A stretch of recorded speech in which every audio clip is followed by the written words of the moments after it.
It's my great pleasure today to welcome Professor Mike Hoffmann. And Mike served in the entomology department for 30 years and then became professor emeritus about 26 years ago. But as he says there, he's not retired. He's been very active in thinking and acting on climate change. And as I think you'll see, he's quite passionate about the issue, particularly on climate change and food. And he's also dedicated a lot of time and thought to getting more climate change into the Cornell curriculum. Moreover, Mike has written a book on climate change, climate, called Our Changing Menu, Climate Change and the Foods We Eat. And it has an associated website if you want to check it out. So thank you very much, Mike, for coming and talking to us. It's a great pleasure.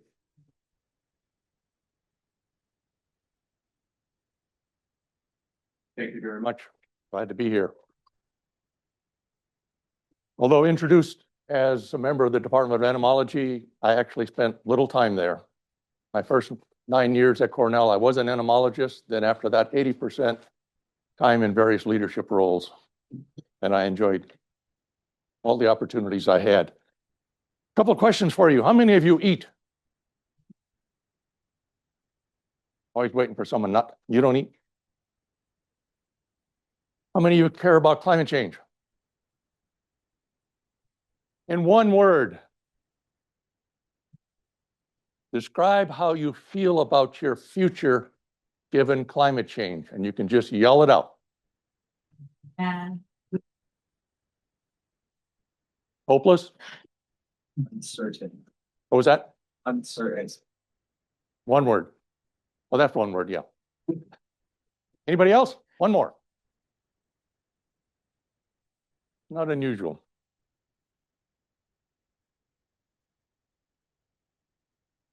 So, food, the ultimate climate change messenger. I'm going to walk through this. And first, a little bit more about me. Those three people in the middle, guess where they went to college, university? Cornell. Dad got a deal, you know. One ILR, one natural resources, two ILR. One's shoveling 2 feet of snow in Boston right now. I grew up in a little farm in the Midwest. It's like riding a bike. You never forget how to milk a cow. There I am in Costa Rica on vacation. Amazing, the tour guide. A lot of leadership roles. I talk to all kinds of audiences, including conservative audiences, and that really helps. Having been in the Marine Corps, I'm a veteran of a war. And I love to drink and eat potatoes, 2 parts butter, 1 part potato. And I teach an eCornell course, which is an online course. Most of these students are with NGOs around the world on the front line of climate change. You think we got it bad? It's amazing how tough things are out there with rice crops failing, can't get medications to people because the roads are gone, you name it. And a little footnote, you know, anybody know what that is? Called a pacemaker. I've got one right here. And if my cardiologist, what if it breaks? He said, you die. Huh. I didn't have any follow-up questions for him. I take care of it. And I'm glad to be here. How's that? What's this? How about home? Our planet is a lonely speck in the great enveloping cosmic dark. In our obscurity, in all this vastness, there is no hint that help will come from elsewhere to save us from ourselves. We're going to go on a roller coaster ride. Climate change can be scary. In the middle, it's like, no shit, really? On the right, there's opportunities, but we're going to confront it, defy it, face up to it. I know you've had an introduction to climate change, but I'm going to share a few things because this is the experience I have when I talk to the public. One is most of them don't know the difference between global warming, climate change, and weather. It's a good starting point. That thin layer, the troposphere, is warming up because greenhouse gases are reflect the heat coming off of the planet. And we're putting more and more into that thin layer, which is only 8 miles high. That's it. That space is where the action is occurring.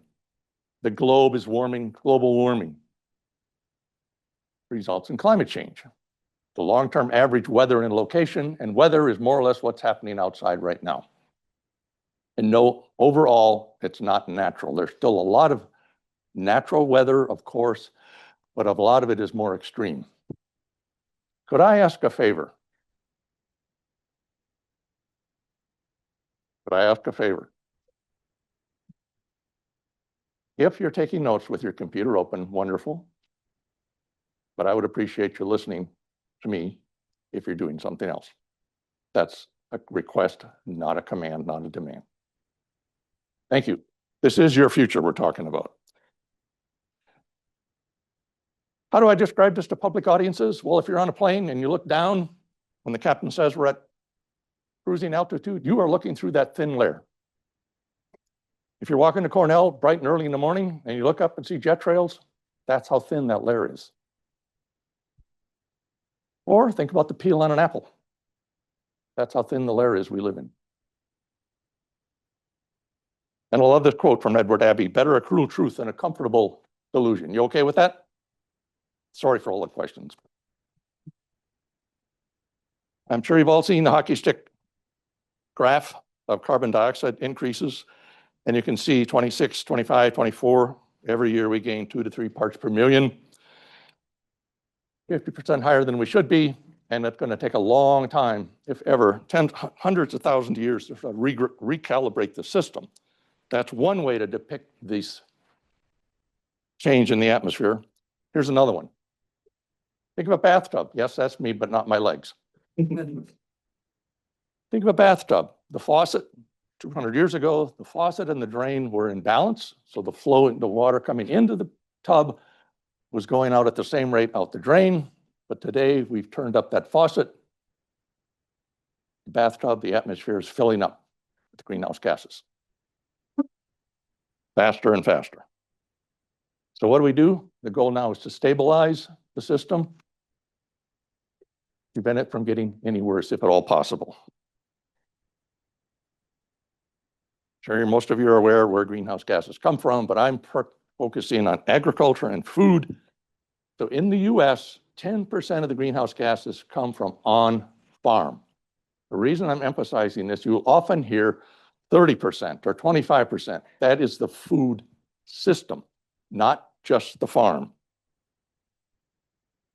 And if you look at this a little closer, on the left, here's total greenhouse gas emissions. In this case, these authors say it's about 26% come from food, the food system. Sometimes it's a little higher. And you can see the supply chain, packaging, transport, et cetera, account for 18% of that. Fisheries and livestock, methane from cattle, a big contributor. Crop production down here. Land use. Sorry. I hit one of the buttons on here. Shouldn't have. But it gives you an idea where within the food system things are happening. What's not depicted there is food waste. This is what amazes me right up here. This is USA. Retail is about 12 kilograms, 74 for out of home. That's like a restaurant retailer. But in the house itself, at home, 46% of the waste comes from us. Total, 350 pounds per year per capita of waste from each of us, more or less. So waste is a really big deal. In food waste, in fact, if you ever get a chance to look at Project Drawdown, where they list 93 options to how to reduce our greenhouse gas emissions, number one is reduce food waste.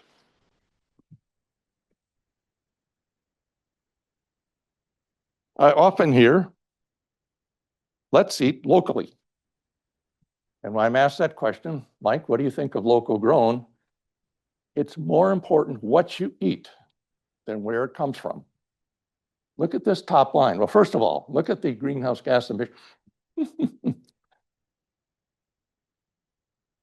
Look at the greenhouse gas emissions from everything from bananas up to beef, a huge range. Clearly, plant-based options are better from a climate change standpoint.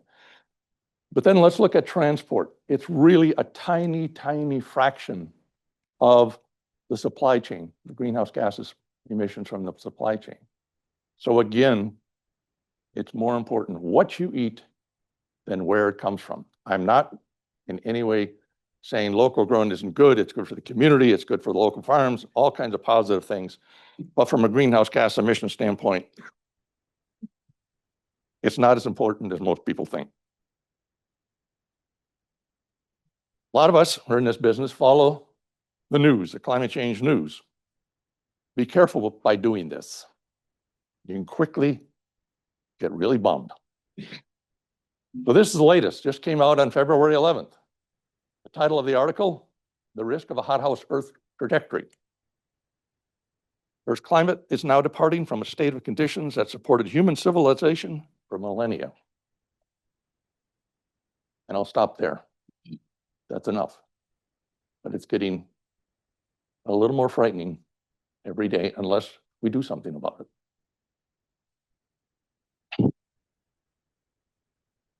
And it is tough.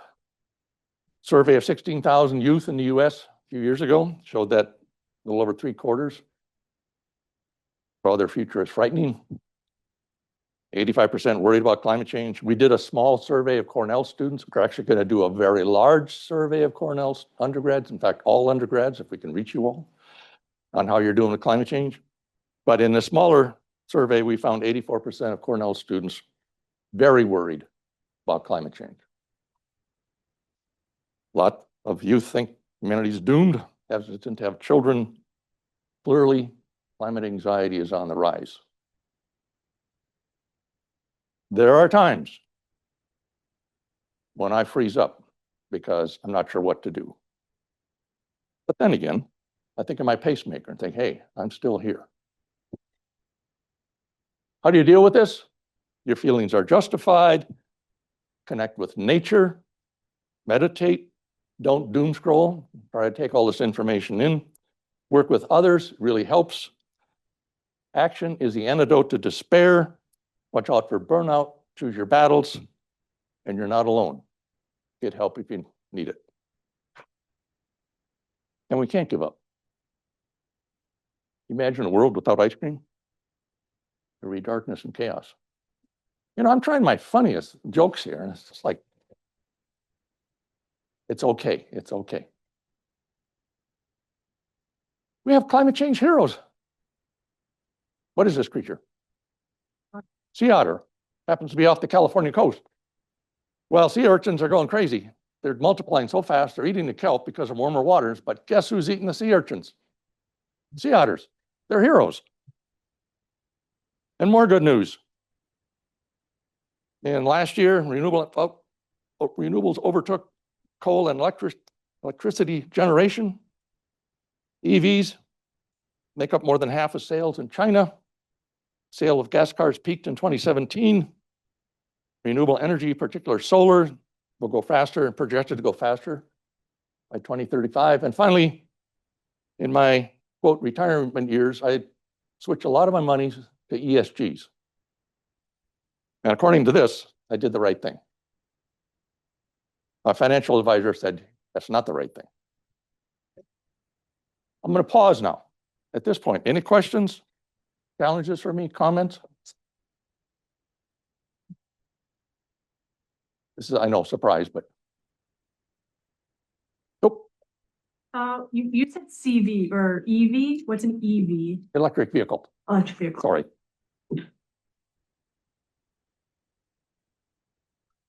Can you talk about overpopulation at all? I'm not going to. No, there's all kinds of issues facing us. Yeah, the population's growing. We got to feed them, et cetera. There's a lot of challenges. I'm going to focus on helping all of us use food to tell this story. Good question. I didn't mean to negate it. It's a good question. Why is food the ultimate climate change messenger? And by the way, messenger Talking about climate change is one of the most important things we can do. So when you talk about climate change, it has to be relevant. Really. And I discovered we have 50 trillion cells in our body. Guess what they need every day? Some kind of food or energy. Food is part of cultures, family histories. It's emotional. We love it. They're called social lubricants, or also called alcoholic beverages. Food's easy to talk about. It gives us unlimited stories to tell because most everything is changing. This story is for the rich world, especially the US, because cumulatively we put more greenhouse gases in the atmosphere than anybody else. And George Bernard Shaw says as well, there is no love sincerer than the love of food. What does food mean to you?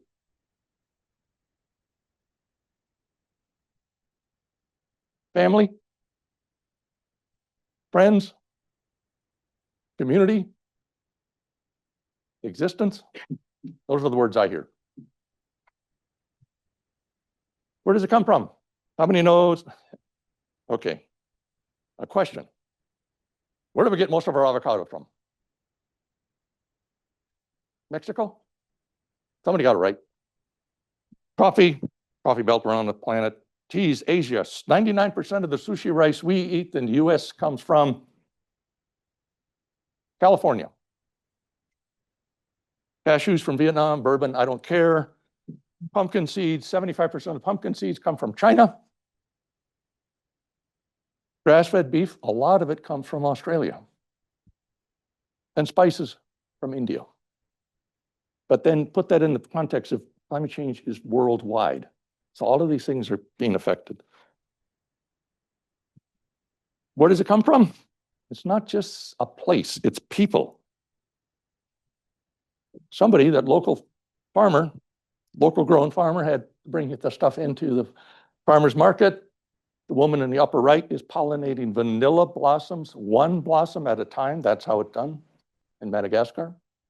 The gentleman on the left in the middle, milk for our ice cream. There's that Australian growing grass-fed beef for us. Lower left, fishing the Bering Sea, one of the most dangerous businesses, farming businesses in the world. Lower right, a family in Western Africa growing cacao for our chocolate, making $4 a day. Next time you pick up an apple, next time you pick up an avocado, think of someone's hands. We're on that, harvesting it. Changes. What's happening to plants we depend on for life? They need air, carbon dioxide, water, temperature, sunlight, and soil. Everything is changing except sunlight. CO2 is beneficial to most crops. They grow faster, yield higher, and climate change deniers will say, climate change is great for agriculture, we're going to have more food. But the consensus is most of that gain will be offset by more severe extreme in weather. I'm going to jump down to the second from the bottom. The nutritional quality of a lot of our staples is in decline as CO2 increases, like wheat and rice, which has huge implications globally. And a study done, I'm going back up to 30% less protein in pollen for beers, I'll get to beers later, bees. Blue Ziska, friend of mine, I'm giving a lecture, he's at Columbia, and I'm speaking to that group tomorrow, his class, collected pollen from ragweed, starting from museum collections in 1849 to current times, and analyzed the protein in the pollen, and it declined. They did control studies as well, but the pollen, the bees depend on this in the fall, the protein is declined. They don't know what that means, but it's quite a drop in protein. And finally, animals out on the range in feedlots are affected by smoke, just like we are, and they can't escape. It affects their immune systems. There's an increase in loss of calves and a number of other things that are affecting beef and dairy animals. Water, what's happening to water? Well, first of all, how much is there? 97% of the water on the planet's salt water in the oceans. 3% is fresh. Of that, 99.7% occurs in ice caps, glaciers, and groundwater. 0.3% surface water, lakes, wetlands, rivers, and that's where agriculture gets most of its water. Not much out there. If you're asking about groundwater, a lot of our aquifers are being overgrown. So I'm trying to get you really depressed. Is it working? But the point to all of this is stories to tell others to wake them up to climate change through food. Changes in water, where it falls, how it falls, when it falls, and what form it falls is changing. There's more whiplash between droughts and downpours. And ice melts, darndest thing. But first, in the Northeast, you'll see that we're getting more, a 60% increase in heavy downpours. That's a change. We're actually increasing the total, we actually increased the total amount of rain per year as well. And ice is nature's best thermometer and most unambiguous indicator of climate change. Excuse me, nature's best thermometer and most unambiguous indicator of climate change is ice. Ice asks no questions, presents no arguments, reads no newspapers, listens to no debates. It is not burdened by ideology and carries no political baggage as it crosses the threshold from solid to liquid. It just melts.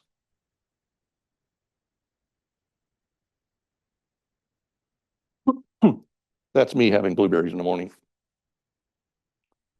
So in Peru, the ice cap's melting, the glaciers are melting, providing more water for irrigation. So they have expanded agriculture. They now have 50,000 acres of blueberries. Worker facilities up front, and as far as you can see, blueberry production. Anybody know where your blueberries come from when you go to Wegmans? Probably Peru. But all that ice will be gone in about 15 years. Then what?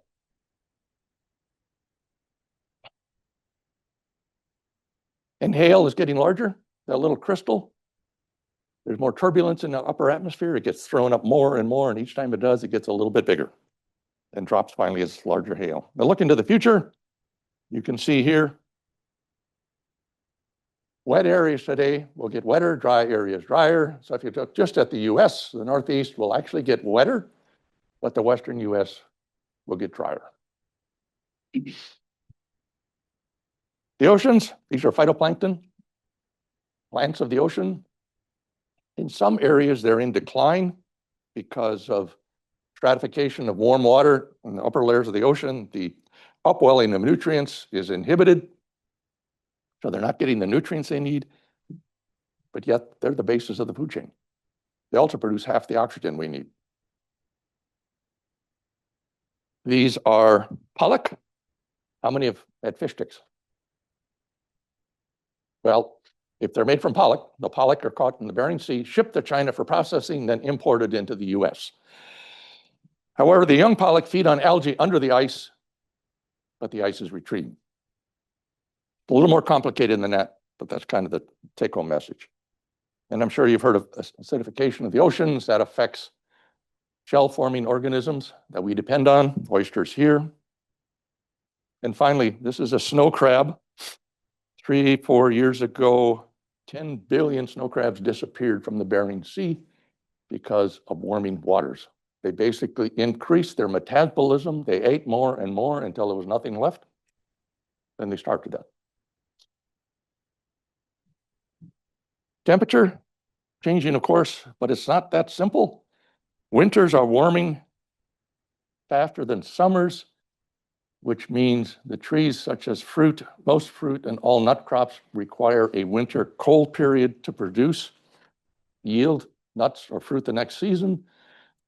Georgia, the peach state, didn't have any peaches or very few peaches in 2017 and 2023 because the previous winter was too warm. It also affected pistachio production in California. On the other hand, citrus production in Georgia went from 5,000 citrus trees to 650,000 trees in the last 10 years because conditions, in part because of a warming climate.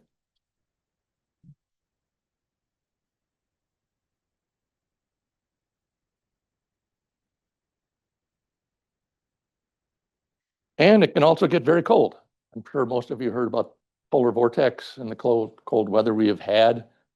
I don't think there's 100% confidence that everybody, the scientists understand this, but basically the Arctic is warming much faster than the rest of the planet, and therefore just affecting sort of the major movement of airflow from the Arctic, and we get these disrupted polar vortex that come further down into the US and other places around the world. Just looked up what this cost Florida agriculture, a little over $3 billion. And you can see if your favorite is there, whether it's cabbage, potatoes, bell peppers, the effect from the damage from the extreme cold was enormous. Potentially, most likely increasing the cost of food. And getting it to the table. And let's just go to the right here. This is Arctic sea ice. This is more or less where it should be historically, but because of warming conditions, less and less ice is there in September when it's at its lowest extent. The area between where it should be and where it is now is about 1.3 square miles of open blue water, which is now absorbing sunlight, which will melt more ice and so on. The Mississippi River, the last 3 falls, has been in drought conditions, which makes it very challenging to export grains that are being harvested in the Midwest at that time of the year. It's become much more expensive.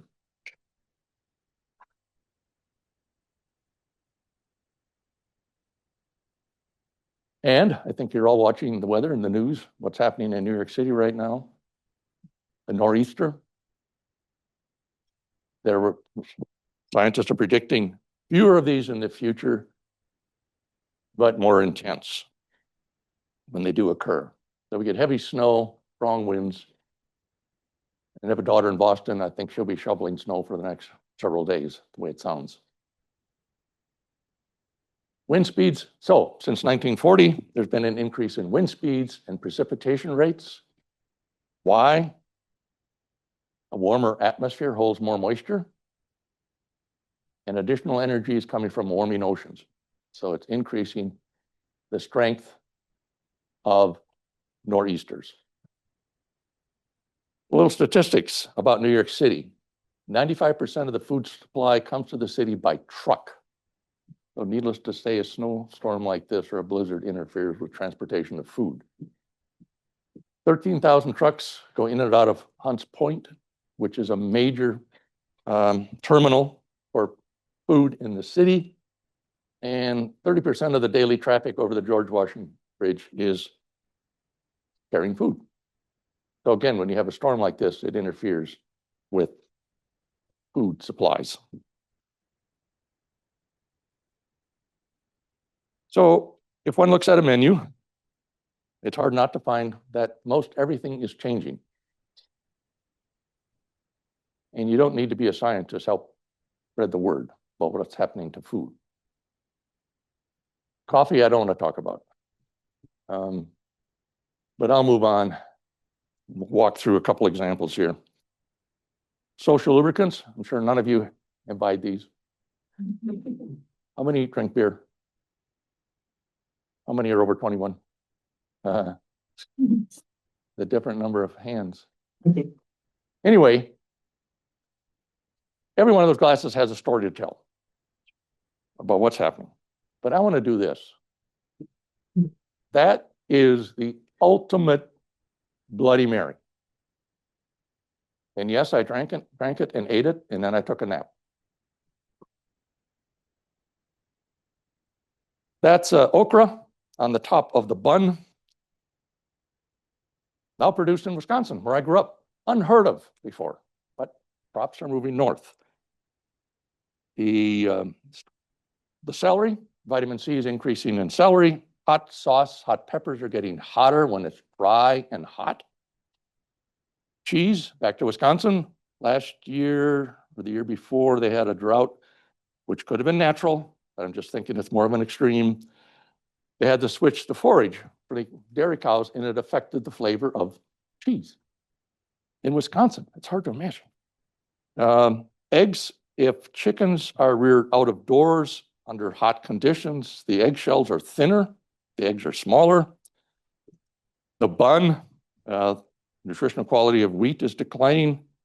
Tomatoes get sweeter. Garlic, a story about garlic. If you feed it to cattle, they produce less methane. It does affect the ice cream. I don't know if it does or not. But the point is, with that rather complicated drink, there are a lot of stories to tell. And by the way, it was, the meat was venison and lamb. This was done by a professional chef. So we look at salads. Lettuce production will actually expand in the US because of warming winters. Onion more pungent. Avocados in California, they're already in trouble from heat and lack of water. Fish populations are shifting in some places to better climes in the oceans. Upper right, mushrooms are mostly produced indoors, but if you're hunting mushrooms and you have a long drought, needless to say, it affects them. Chicken, lower left, most fowl in the US are produced indoors where they're generally protected. And in the middle, the hamburger has lots of stories, including the sesame on the top, 40% of which comes from Tanzania, where drought and high temperatures are now starting to affect sesame production. When I first started to work on this, the hamburger 10 years ago, they were doing great because sesame likes hotter temperatures, but now it's gotten a little too hot. Spices from India, the monsoon season has changed. It's getting very warm. Those are chips, as in fish and chips over here. They were shorter in the UK a couple of years ago because the summer was affected by high temperatures. It was a hot and dry summer. The potatoes were smaller. People noticed, wait a minute, my chips are smaller. Stories to tell. Anybody want to talk about coffee? I just can't. It'll be around, a bit more expensive. Where it can be grown will be cut in half by mid-century, but there's a lot of people working on coffee, including basically new kinds of coffee made out of chickpea and so on. Vanilla ice cream. Vanilla comes from Madagascar. Getting a little troublesome there with a few more cyclones hitting, on and on and on. Again, stories to tell. Now, if you really want to do this, I've done 2 climate cafes on campus with pizza. We sit around, we talk about the pizza and what's happening, then we role play. But on the left is basically what's up with a pizza. And the game that we played was one person gets that list of changes over there, and they're a believer. The other person is sort of a doubter. And the believer has to convince climate change is real using the changes on a pizza. And believe it or not, we had a lot of laughs. Kind of fun to do. It's not doom and gloom. But look at it. I mean, olives from Spain, they're in the Mediterranean. Long-term drought are affecting it. So there's so many things in the pizza to talk about. And of course, the paired beer. There's stories about that too.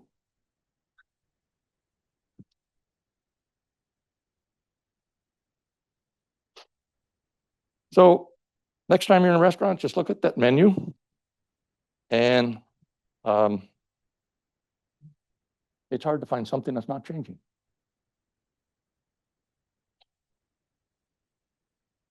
That is my son-in-law being forced to drink a kale drink by my daughter. But what I have here is sort of a thing you can do. It's pretty easy. We might have time at the end to do it. Make a list of what you really like. How many have had the caramel-free Chimes ice cream at the dairy store? Oh my gosh. I mean, it's, yeah. Well, then after that is Chardonnay, and bourbon. This is my list: coffee, mashed potatoes, pecan pie. But you can simply take your smartphone or your computer and basically search climate change and effects on Chardonnay, climate change effects on vanilla, climate change effects on anything you like. And at least 3/4 of the time, you're going to get a story that you could share with somebody else.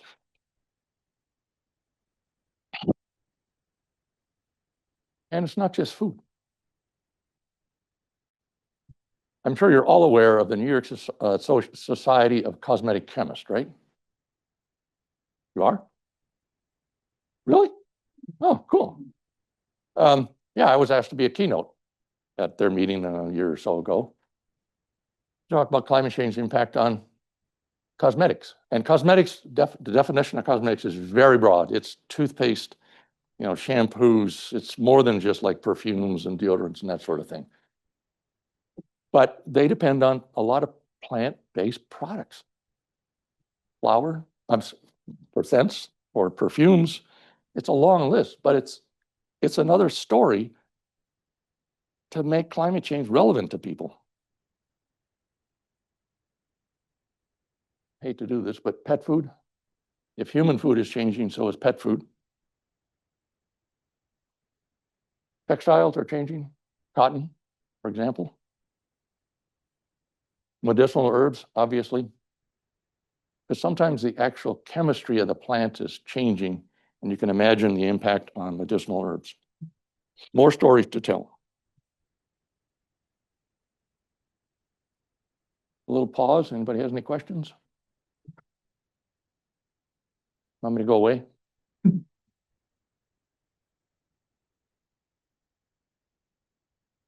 Okay.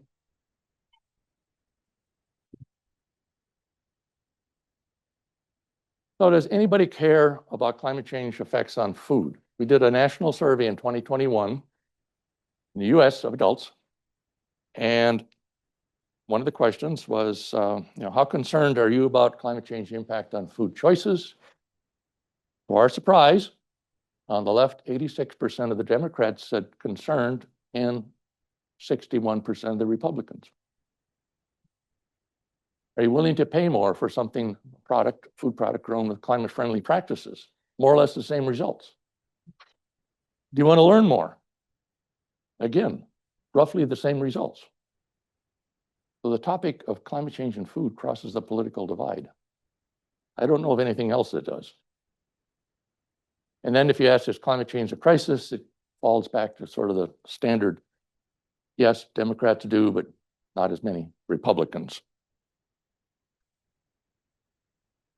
We also asked an open-ended question. First word that comes to mind when thinking about the effects of climate change on food. So about 1 in 5 people came up with famine, hunger, scarcity, starvation, and shortages. And we asked, do you talk about food? Well, 3/4 of us talk about food occasionally and often. So we're already talking about food. What if we start to talk about climate change? Bring these conversations together. Because when we ask, do you talk about climate change? Relatively few people do, about 1/3 of us.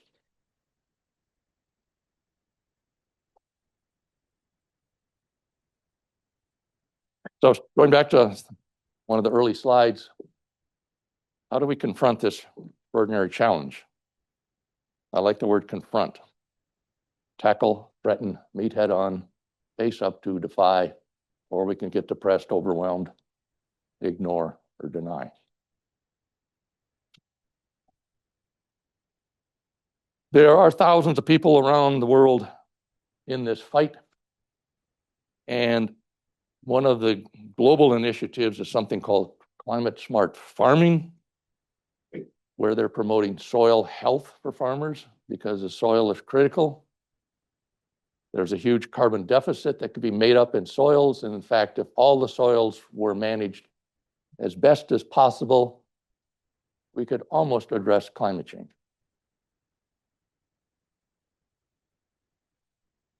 Another component of climate smart farming is diversification. If you can, grow more than just 1 or 2 crops. So if you lose a couple, you still have an income. Food and beverage businesses, they better be evaluating their supply chains. Because what if their source is hit severely with a drought, a flood, whatever it might be?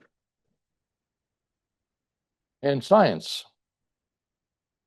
The big one here is resilient varieties developed through traditional means or genetic engineering.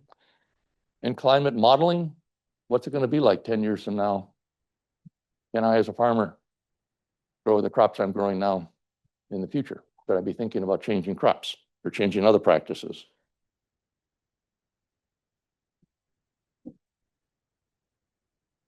You're all familiar with genetic engineering. This is an example of gene editing. Imagine that piano keyboard has 32,000 keys. One key is being removed. That's like removing one gene from the genome of the corn plant. It's extraordinarily precise. And from a human consumption standpoint, there's no substantiated evidence that genetically edited or genetically engineered crops or foods are any more risky than those developed with traditional breeding practices. I get a lot of pushback on this one. They don't believe it. The audiences frequently don't believe it.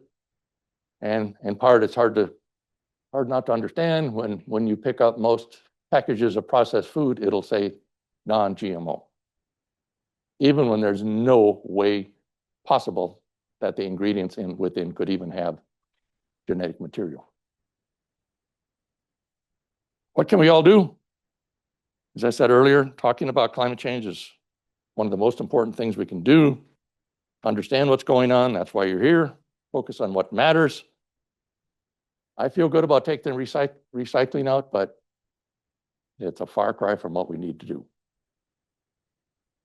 Find what you're best at. And peer pressure works. I'm going to talk a little bit more about that in a couple minutes. Talk about it. How many can readily talk about climate change with friends?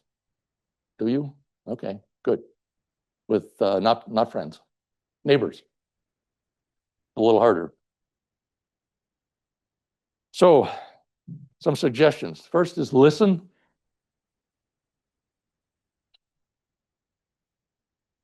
Have you heard all this before? Yeah. Okay, that's why you're going to sleep. I get it.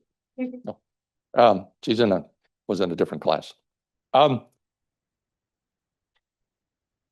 few years ago, I was flying to one of the United Nations climate change conferences, and next to me was a gentleman about my vintage, and we got, it's going to be a long flight. We started to chat, and he says, "Well, Mike, what do you do?" And I said, "Well, I try to help people understand climate change using food."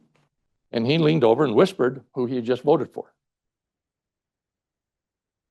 I looked for an empty seat because I thought this is going to be a long flight. We got off that plane friends.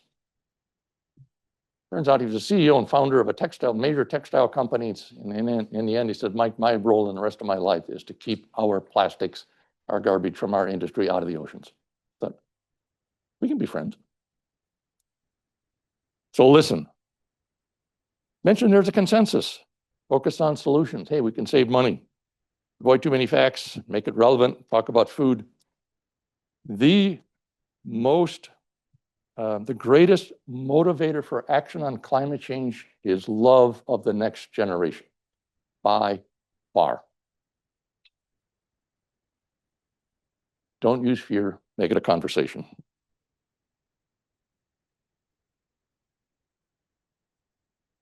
So what's depicted here is the types of interventions that actually bring about changes in our behavior.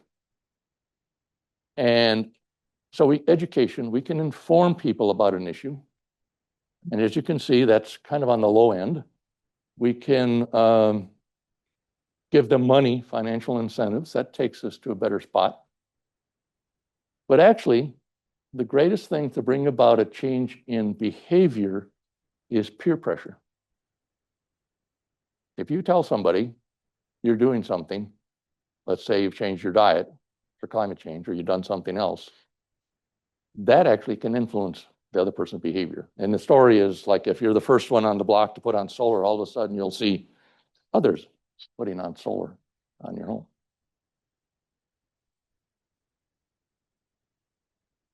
So tapping the power of food. Food is a common ground.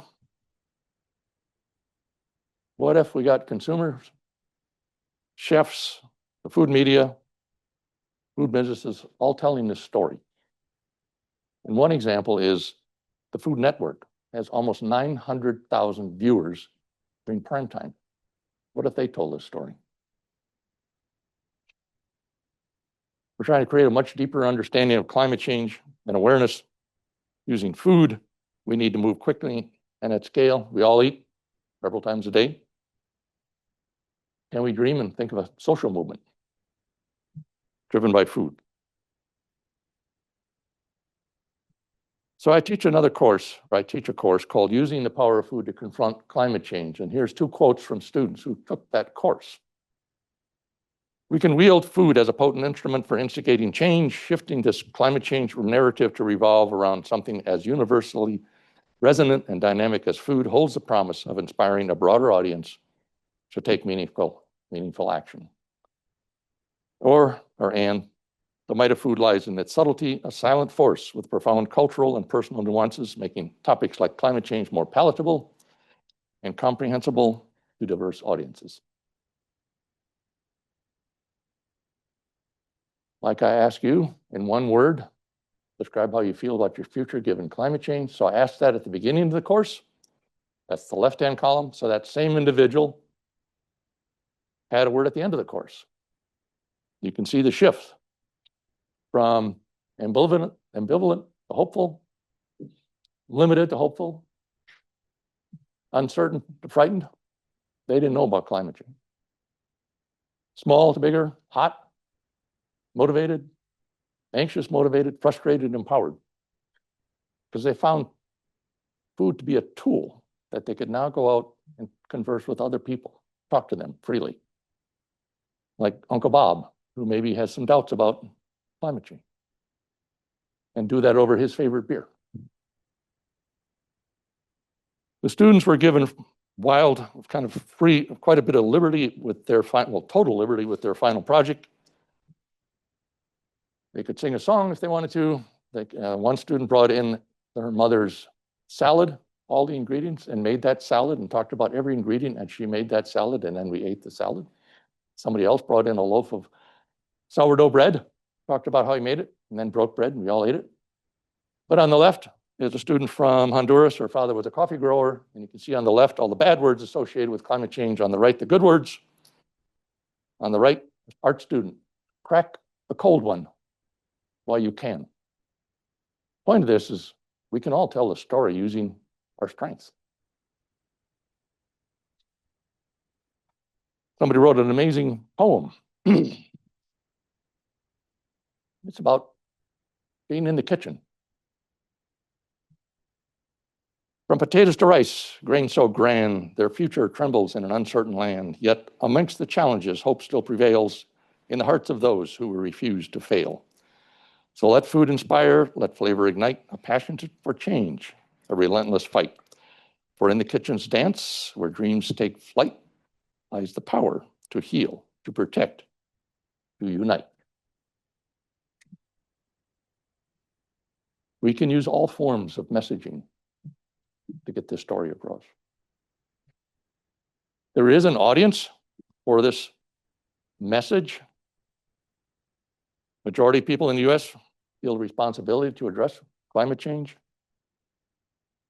They think most of their associates or colleagues share their views about climate change. I like the next ones. For those who don't know about climate change, if you ask, take a guess, do you think it's happening? 81% say yes. So all you got to do is tip the balancer a little bit. And the bottom one is always really amazing. So when they do surveys, 70% of the population says, yes, I'm concerned about climate change. And then they ask, what about the rest of the population? Oh, no, just 40%. So again, we're making an assumption that other people don't care about it when they do. There's an audience out there to help. Great paper came out a couple years ago by Otto et al. About how to stabilize the climate. Clearly, we got to stop using fossil fuels. But the other things all fit with food. Share information on sources of emissions, we can do that. Growing risk, food, a network, we all eat, change lifestyles, such as diets, food, and educate in new ways, food. It can help stabilize the climate. So here's your opportunity. Take a chance, talk about climate. Just ask people the whole concept. What do you think about using food for tell this story? See what happens. You're doing something about climate change. Start with those that are safe, your peers, your friends, your family, maybe. It can result in a greater acceptance. Just having that conversation starts a dialogue. You can share facts, multiply the message, and even have a climate change meal. And you can do the thing with your smartphone too. We all eat. We are proposing to do a project in Morrison Dining Hall. There are 170 students here in this room. They serve 8,000 meals at Morrison Dining. What a place to tell the story using food. The stage we're at now is, I thought, great, we just walk in and start talking to people. You can't do that in Cornell Dining. So we're going to use, there's like a red lobby. Maybe somebody knows. It's a space where you don't bring food, but you can sit down and talk. We're going to set up in there, student volunteers, maybe have cafes without food. But the great thing about this is all the disciplines from around campus are going to be there. Art, music, science, whatever. And we also have access to the Discovery Kitchen. If you're not aware, you can go there and have classes on how to produce or cook with plant-based foods. The last time they offered it, there were 200 students signed up. Capacity is about 40. I'm working with another group on creating videos made by students for students. Two students not having a good day talking about the future of chocolate. Or bring in an actor, dad and daughter talking to dad about his beer. They're meant to be informative, entertaining, but educational, and done by students for students. This is moving slowly along. We have an interest from a foundation to fund it. We'll cross our fingers that we can keep it moving along.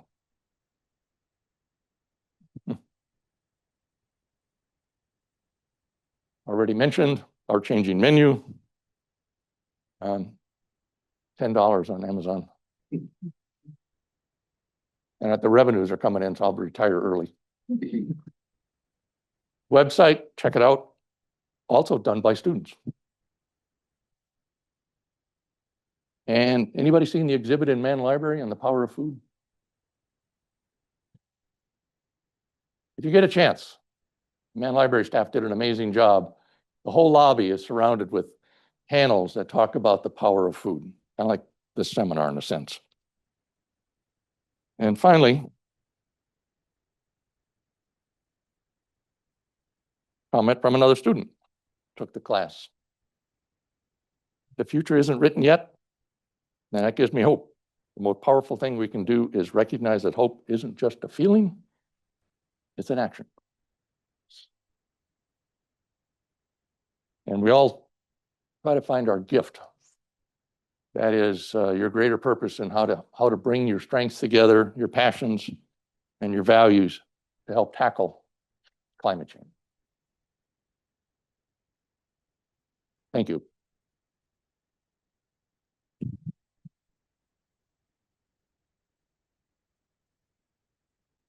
Questions? You talked about the phytoplankton and how it's like 50% of oxygen comes from the phytoplankton. How is the oceanic nutrition deficiency being combated? Oceanic nutritional, the oceans are big.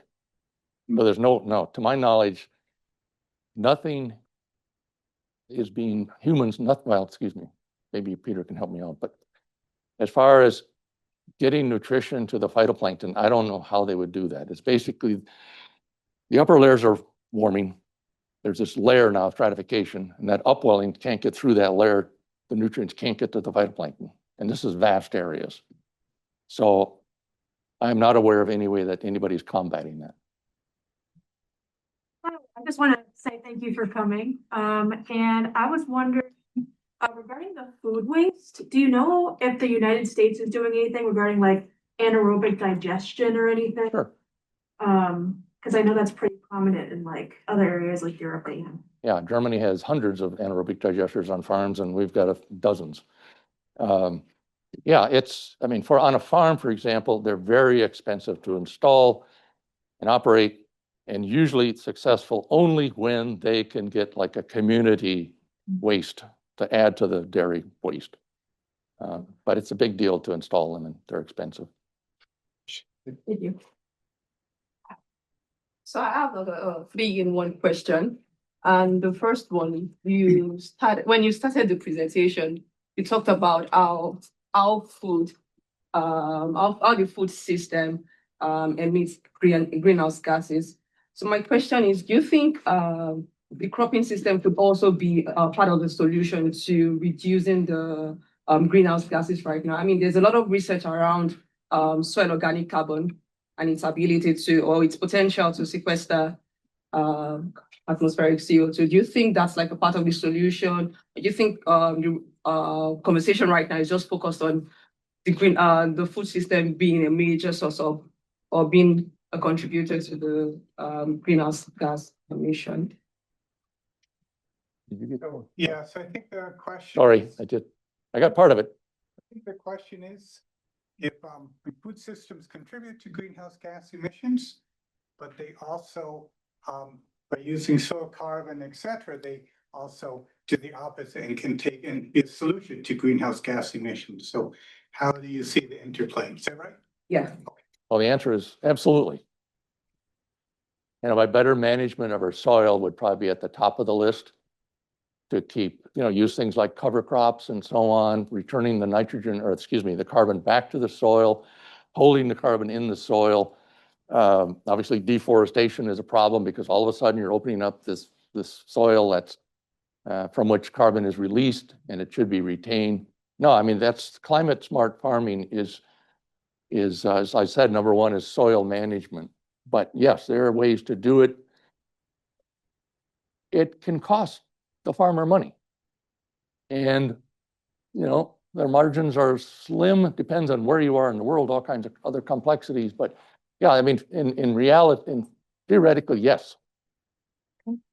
You also mentioned that the climate is changing the food.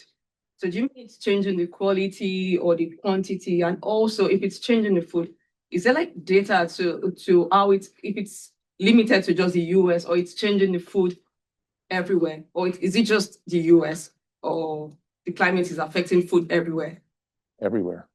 Everywhere. So is it changing the quality or the quantity, or both? Both. Oh, okay. Also, the last question you mentioned, I'm sorry. No, go ahead. You said it's not risky, like the GMOs, they are not risky.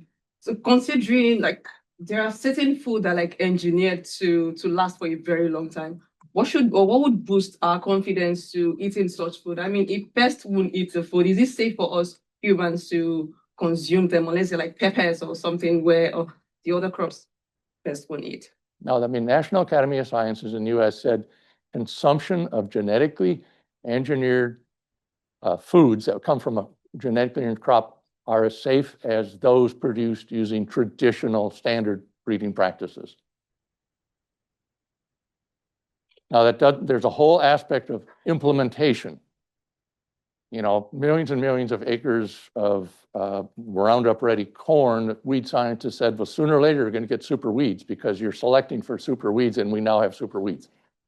But that's another story. I'm talking about consumption. Yes.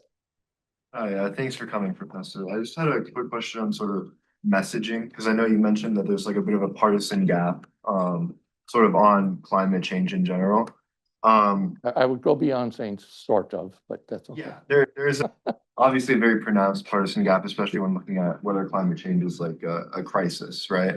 So I was just wondering, in your experience, like educating people on climate change, do you think there are, sort of specific types of messaging that work better with one partisan group versus the other, and how can we apply them? It's back to know your audience. I mean, you really have to. And I mean, that's, as I mentioned, I specifically put the thing in there about being in the Marines. In one case, the audience was extremely conservative. 3 people came up ahead of that. My presentation said, Mike, be careful. But when I got to saying I was a veteran, they applauded. I thought, no one's going to throw a chair. And the other thing is, don't preach. Basically, the approach is, I'm going to lay it out there. You can accept it or not. I'm not here to say right or wrong. Kind of going off of that a little bit, I was curious, like, with your specific conversation with the person you were sat next to, like, did you feel like there was a turning point in your conversation, like something that was like more salient that you felt like he got on your side a little bit more by the end? Well, I mean, as soon as he described his passion, what was I going to say? I mean, the guy's trying to, it's a huge issue. That industry is massive. And he's kind of like subsequently, he invited to be a keynote speaker at one of their textile sessions. He's been to Cornell. I think he's hired students from Cornell. And I learned he's a bit of a godfather in the textile business. I mean, when he says something, the industry listens. So he's an influence. But, it's hard to argue with. And he also said, in subsequent conversations, he said, Mike, I can talk to you. Because I didn't set up a wall. I didn't, counter him with, you voted for so-and-so. And that, I'm never gone back to that issue. You're next. Right. Okay, how important do you think that like large institutions like universities and hospitals are in reducing emissions compared to individuals? And do you actually think that they have more power? And have you seen examples of that? Well, I think scale is important. I mean, as individuals, we can make a difference. But if you've got an organization with, in fact, in that Cornell course I teach, I've had 2 physicians. And one of them was at the largest medical center in St. Louis. And he just said, Mike, I can't believe the plastic, it was COVID time. He says, we go through like 5,000 masks a day. He says, there are simple ways to wash them, but then also take that change in mask for the when you're in the surgical arena. He says, they have these clip-on things. And so Mike, it's, just like that, the change would be huge. So yeah, I mean, we want to work at scale. But I want to bring up one other thing that's somewhat related to this. It's the 3.5% rule. They've done research to see how social change, what percentage of a population can bring about social change. From all the evidence when there's been major social change, changes in government, changes in leadership in government, et cetera. And it turns out it's only 3.5% of the population. Do it. That gives me hope.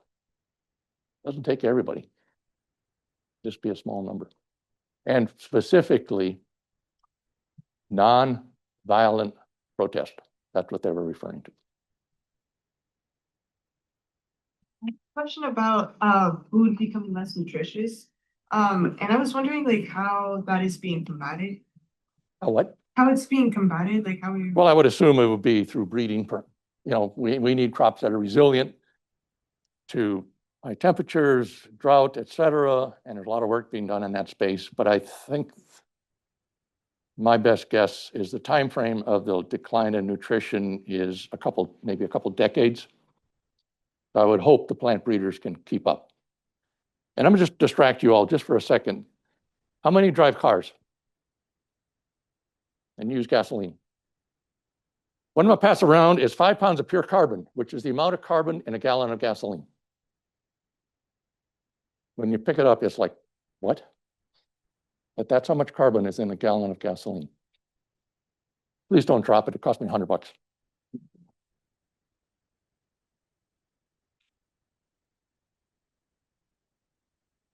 I'm just curious, when you have a conversation with someone like regarding, I guess, like food and climate change, what's your goal out of it? Are you hoping that they like reduce their personal food waste or vote for certain legislation, or like what do you hope they change afterwards?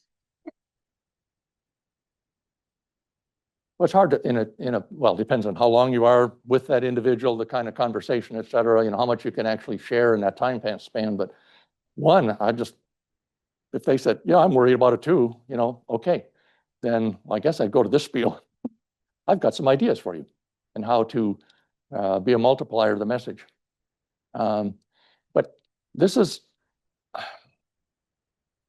don't get me wrong, we need to rapidly cut back our greenhouse gas emissions and all these other things, buy EVs if we can, use solar, et cetera. All those things have to come together. The story I'm telling is to wake people up and to get them to that level where they take those actions. That makes sense? I'm sorry.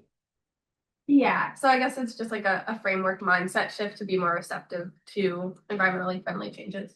Yep. And the other thing is, again, back to listen. So where are they? But I don't understand climate change. Well, okay, the door's opened up. How do you explain it? Tell the story.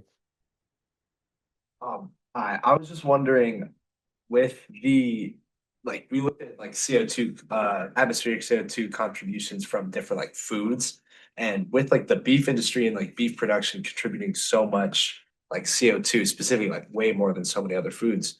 Do you see kind of natural or eventual progression of like a wide scale avoidance of consuming like beef and beef products, like a turn to kind of cut that out? I don't think that's going to happen overnight. And when we wrote the book, I sent that chapter out to, we had technical reviewers, and I basically said, stop eating red meat in the book. The reviewer said, you just lost 95% of the US population. And also couldn't be a hypocrite because the way we approach it now is treat red meat as a delicacy, not a staple. Okay, you can still eat. I have a hamburger now and then. I'm proud of it. Speaking of hamburgers,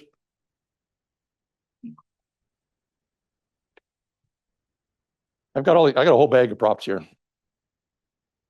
Beer can. We don't have enough time, but oftentimes what I'll do, if I may, one more question, then I'll start with this. Way back there. Could you describe the moment that led you to discover food being the ultimate climate change messenger? I do a lot of public speaking, and whenever I would bring up coffee, you could almost feel the audience leaning towards me saying, no, not my coffee. And that was kind of, when I start talking about food, boom, I could just sense people care, and we all eat. It's just this amazing common ground. One more. You were talking about how damages to food systems from climate change are quite expensive, as is the transition to climate smart farming. I'm wondering, where do you see the funding for this transition to more climate smart farming practices? Do you feel that funding is coming in time? In the US, there have been enormous cuts to that. It's, in fact, the latest news, I helped actually start what are called the climate change hubs. There's several of them around the country. And the intent there is to be local, work with farmers. They're going to be gone. Globally, that's kind of the same thing. The US funding has been cut for in so many places, but Europe is still pulling ahead. They're not doing what they can. The UK, as far as food. But we have a long ways to go. And so it's dismal in the US.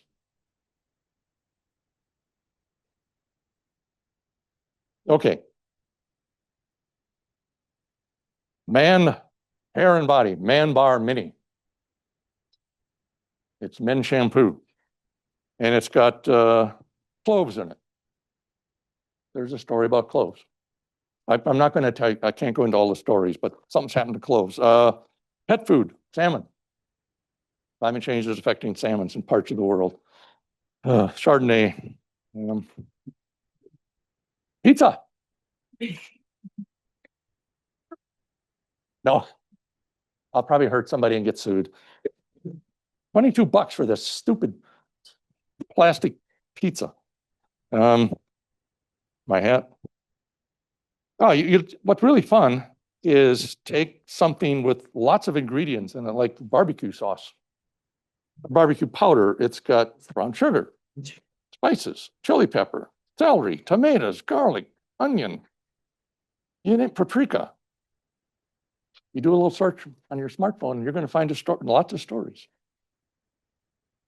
Oh, okay to use foul language? This is hand cream. Got lilacs, some basil, and some rose, and it's called I'm a Delicate Fucking Flower.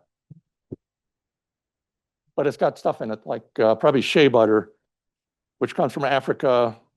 It's widely used in cosmetics as it's a cream.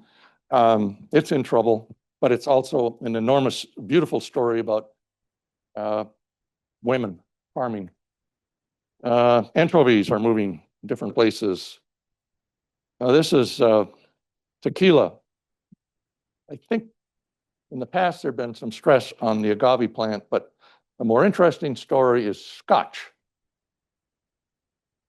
which 20 years ago they were losing about 29 million gallons a year as the Scotch evaporated from the barrels. They call it the angel share. But you have to imagine, I mean, there are thousands and thousands of barrels. It's getting warmer. The angel's taking more. And finally, gin. There's a lot of bottles in here. They're all empty. All but one. I don't like something. Just couldn't help it. Gin, across all the brands of gin, there are 150 herbs and spices that are used. So herbs and spices, a lot of them are changing for a variety of reasons. And with that, maybe cocoa, I think that's, and you can just, when you pick up a candy bar, nuts, chocolate, vanilla, chicory root, honey. Try it. Thank you.